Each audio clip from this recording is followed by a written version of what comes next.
Go into your working folder and open up Fishy.ai one more time. We've used this previously in this lesson, or in this chapter.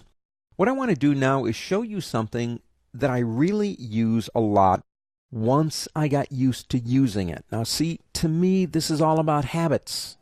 We all have bad habits. I'm not going to tell you my bad habits, but I have a few. And we have good habits. I could just spend all day telling you about my good habits. To me, in Illustrator, it's about using something enough to develop it into a habit.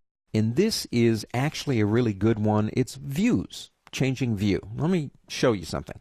Let me pick up my zoom tool. We got these 4 fish on the screen. We've got 2 angelfish. I don't know what that is. And that, I think, I don't know what that is either. Anyway, I'm going to zoom in on this guy right here. Now, in the course of what I'm doing in terms of my work, I go to this view a lot and work on that part of the image. I don't want to have to use my zoom tool to constantly do that. So I go up to the word view on the pull-down menu and go all the way down to New View.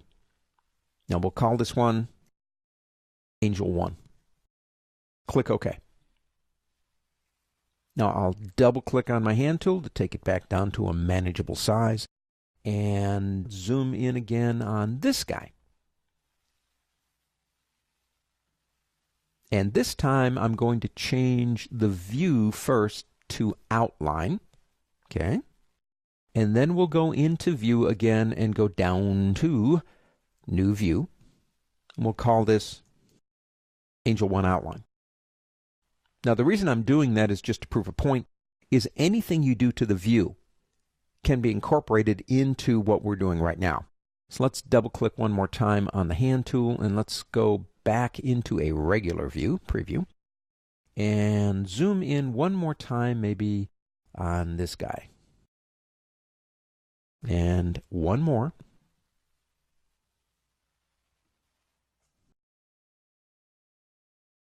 Because I really don't have a clue what that is. I'm not a fish person. Click OK.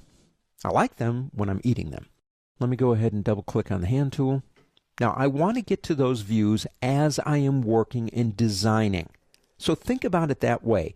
You have a complicated, and ours isn't complicated, but you have a complicated Illustrator document and you're going to different areas.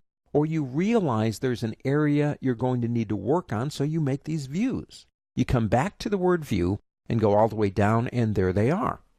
So we can go Angel 1 Outline, take you right there. We can go back, say, to my fish question mark right here.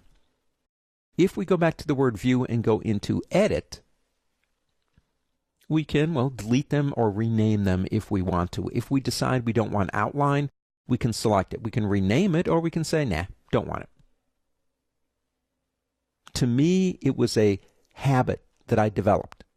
But once I began using them, to me, I found this, and it's just me, everybody works differently, but I found it a valuable thing to be able to change that view quickly to get where I want to go.